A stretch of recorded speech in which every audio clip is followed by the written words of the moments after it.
and gentlemen, boys and girls, children of all ages, welcome to Robert Sports Show. As we begin another exciting year of NASCAR on the Robert Sports Show, 2017, I previewed every race.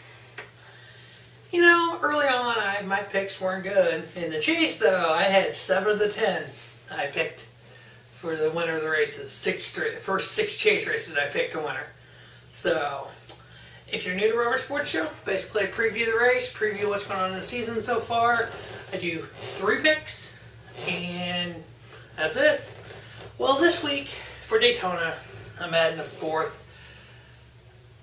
That one pick that it's like everybody's rooting for, but nobody's rooting for him kind of deal. So we're going to run down everything I got here. Daytona 500, the 60th annual Daytona 500, and the 70th NASCAR Cup Series season. We have 200 laps around the 2.5 mile super speedway, which makes it 500 miles. We have 3 stages, which the stage racing is, oh my god, awesome. We have 60, 60, and 80. Now with that, Daytona, 46 to 48 laps is about all you want to go on taking fuel on the tires. So, you're going to have pit stops in the stages, which I think makes it even more exciting. Because when do you pit? Now, if you pit at lap 45, that's 15 to go in stage 1. Do you come back at the end of stage 1? Or do you wait and get track position and then hope for a caution in stage 2 and then pit? And so there's a lot of pit strategy going to happen here. This year marks the first time that no driver in the field raced in the 90s. Think about that one. Nope, nobody in the field had raced in the 1990s in the series this year, which is amazing. The average age of the field at Daytona this year, 32 years and 11 months, the youngest ever. 3 times has a driver won back-to-back 500s. Richard Petty did it in the 73-74. Cale did it 83-84. Sterling Marlin did it 94-95. Can Kurt Busch do it? I don't think so. Jimmy Johnson is the only multiple-time winner in the field. He won twice, 06 and 13. The youngest driver ever to win the Daytona 500 was Trevor Bayne in 2011. He was 20 years and 1 day. That record will stand. There is no one in the field younger than that. The oldest winner was from 1988, Bobby Allison, 50 years and 73 days. The only person in the field that's even close to that is Mark Thompson, and he is 66. He ain't winning. There's no. There would have to be, no, that's not possible. The last winner from the pole at Daytona was 2000, Dale Jarrett. That doesn't help out Alex Bowman in that fast 88 car. The last time that the Advanced Auto Parts Clash winner won the 500, just 2 years ago, Denny Hamlin in 2016. That looks good for Brad Keselowski. Maybe he's a pick of mine, maybe he's not. The last time that a Can-Am dual winner won the 500, 2012, Matt Kenseth. Ryan Blaney and Chase Elliott are wondering about that one. The last time that get your first NASCAR win at the 500 was 2011 and Trevor Bayne. This is a unique thing I looked up. Last year, the top 10 at Daytona, only 3 of them made the playoffs. Kurt Busch the winner, Ryan Blaney, and Casey Kane. So besides the winner, 2 out of spots 2 through 10 in the 500 last year made the playoffs. Now,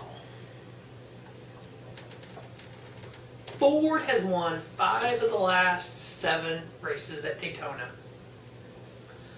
4 out of the last 7 Daytona 500s and 2 out of the last 3 500s.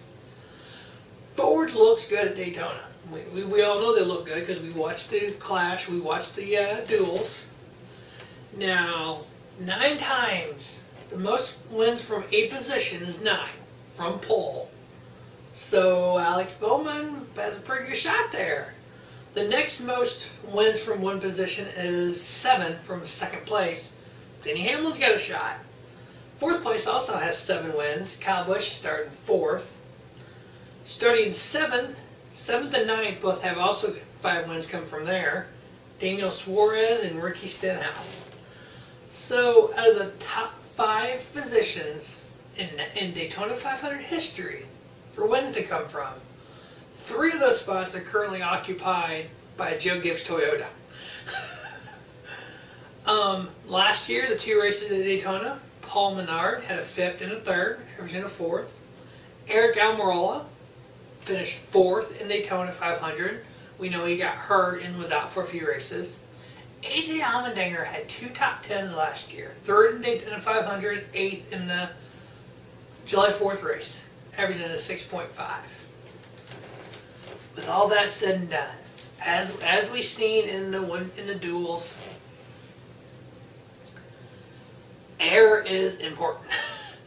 You can take air off a spoiler, off the back quarter, and you can spin somebody.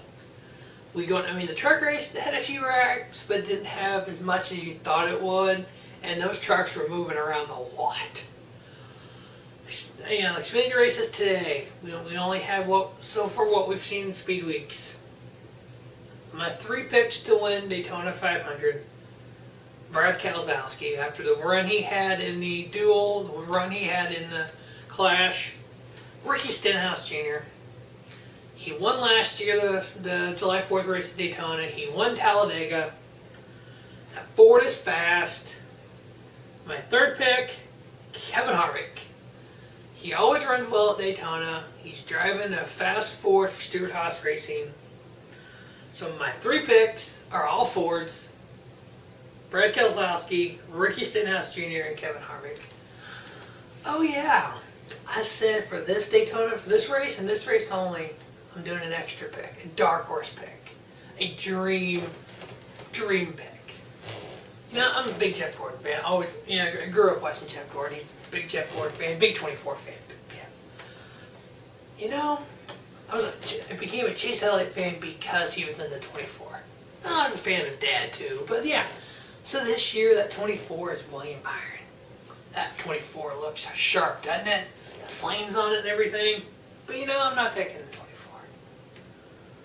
I'm a Bubba Wallace fan. I don't know why. I like Darrell Wallace Jr. Bubba Wallace. He's in the famed 43 for Richard Petty. 4 races last year. Each race he just kept getting better and better. He top 15 finish at the Daytona July race. He looked fast in the K&M duel. My dark horse pick, Darrell Wallace Jr. Bubba Wallace. Alright, now we wrap up the Daytona 500 preview. NASCAR is upon us. As you've seen on the Urban Sports Show through the winter, I was working on a Champions Profile Series. Haven't decided if I will continue that during the regular season or wait till the off season and make that an off-season deal, so it's more than likely what will happen. So that series will pick up in the off season as the checkered flag drops on the 2018 season in November after Homestead. I'll re-pick up the NASCAR Champions Profile Series, and I'm doing the Cup Series Champions, the Xfinity Series, the Truck Series, and I might just add a few K&N champions. We'll see. But that'll wrap up the Daytona 500 preview. As always, thanks for watching Robert Sports Show, and don't just have a great day, have a spiffy day. Robert Sports Show, your YouTube leader in sports channel content.